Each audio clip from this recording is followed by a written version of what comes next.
Yo, shout out Josh Harris, Adam Peters Dan Quinn, the whole media staff, the whole organization for the great rollout.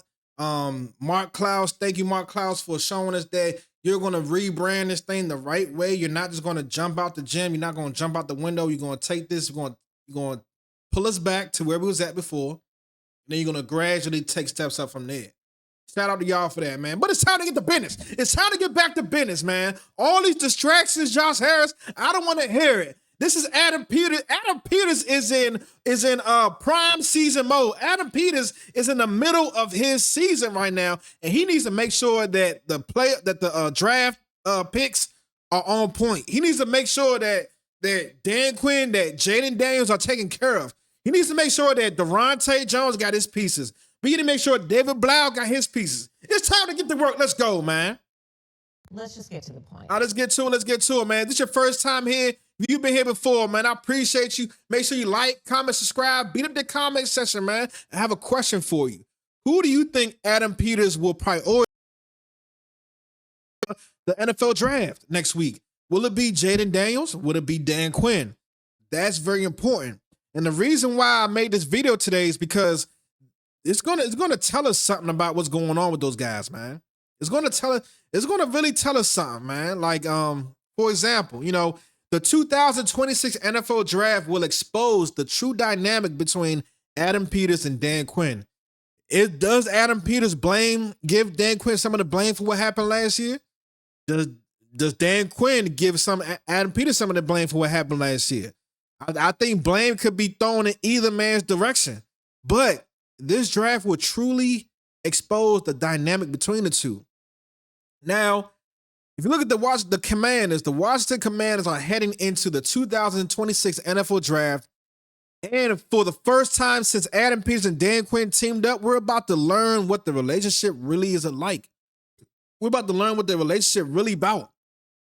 Is it Adam Peters' team? Is it Dan Quinn's team?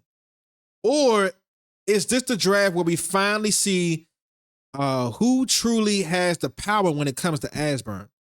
Because the decisions that they make on April 23rd will tell us everything. It's going to tell us everything. Are you going to prioritize Jayden Daniels' ascension?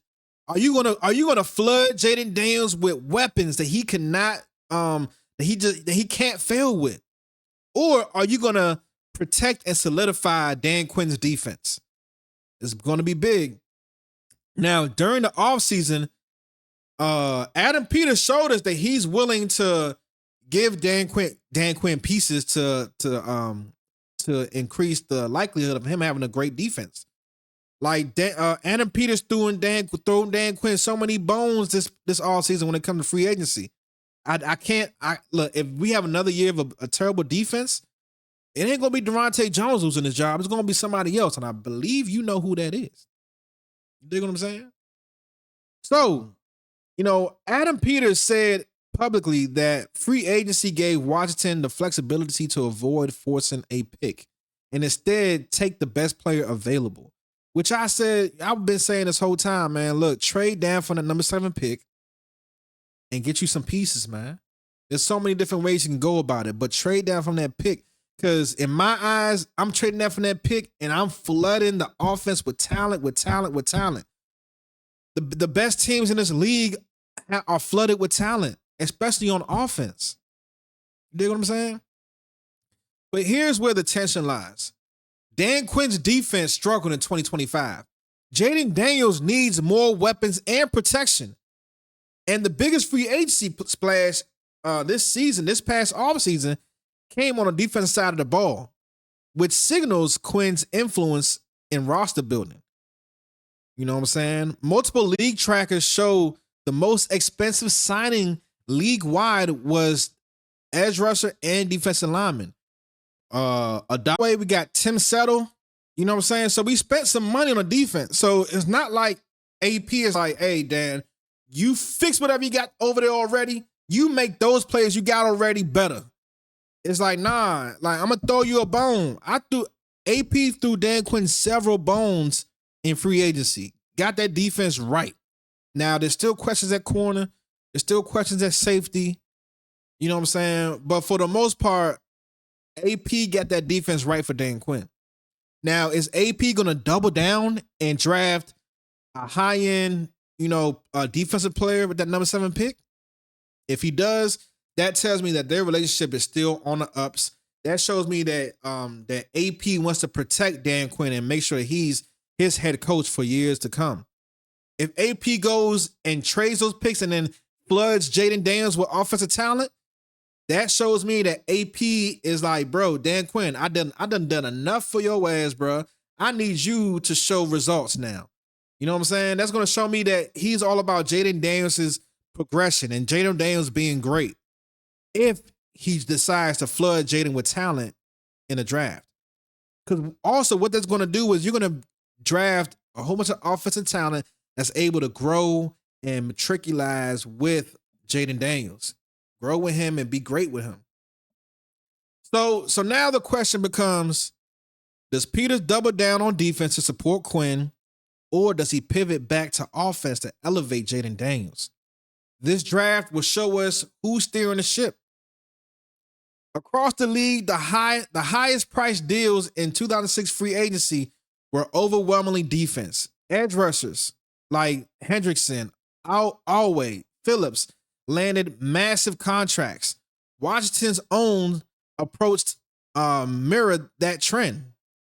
Our own approach mirrored that trend of everybody else in the league. They invested heavily on defensive upgrades, signaling Quinn's fingerprints on the offseason. So us going and picking up these defensive guys does show that Quinn does have some say-so. He better have say-so. He's the head coach.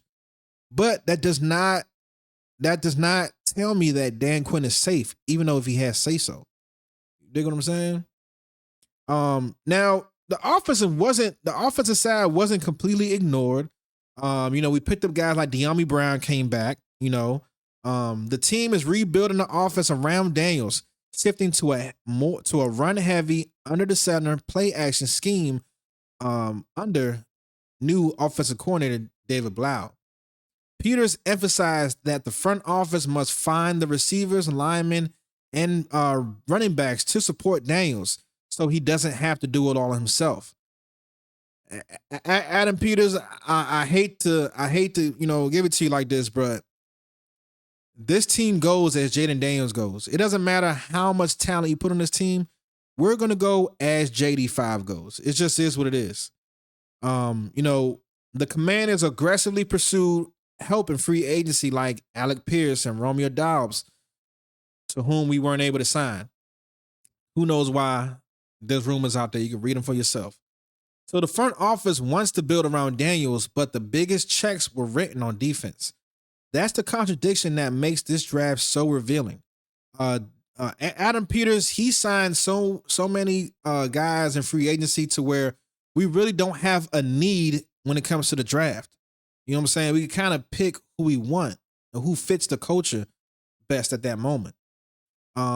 If Washington uses the number 7 pick on a defensive player, on the defensive side, it signals Quinn's voice is loud, the defense is still priority, and Peters is aligning his draft board with his head coach's philosophy.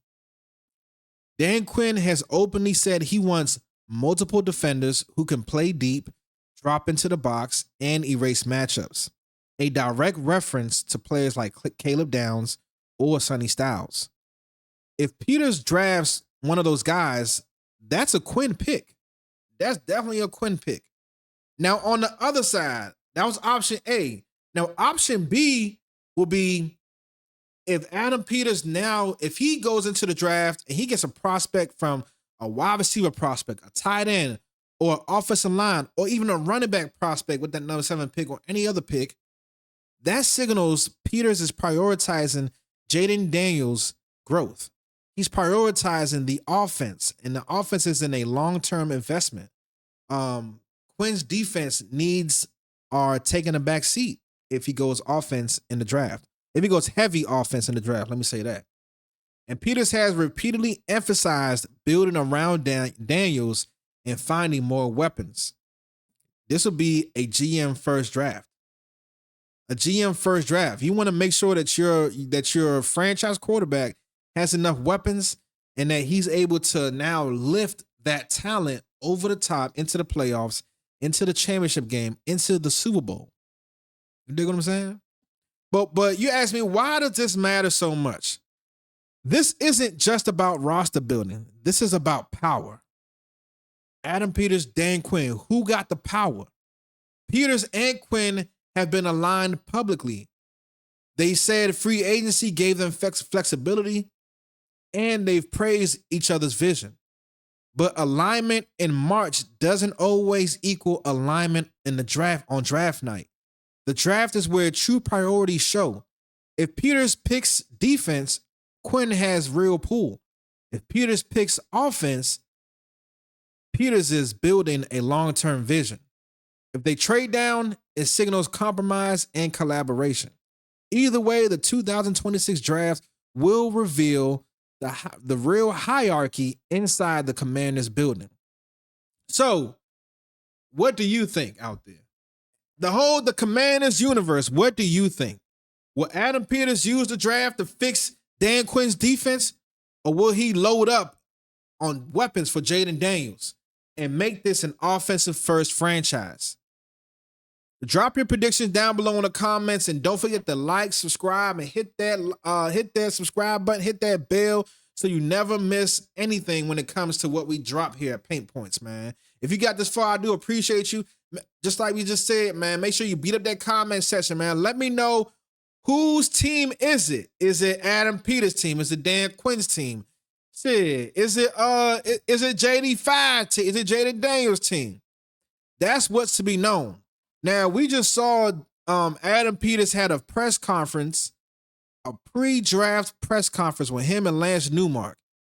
This is signaling that we've now turned the page from free agency, kinda, because free agency lasts the entire offseason. But this just so we've turned the page from the jerseys. The jerseys are cool. The jerseys were just a distraction. We're now back to work. We're off vacation. We're back to work, and we're back to seeing who and what do we need to do to increase our chances of getting back to the playoffs and hopefully a Super Bowl bid, man. Hey, man, I appreciate y'all. I appreciate all the Commanders universe. Hey, man, it's that man. Abu, you watch another video on Paint Points. Let's go.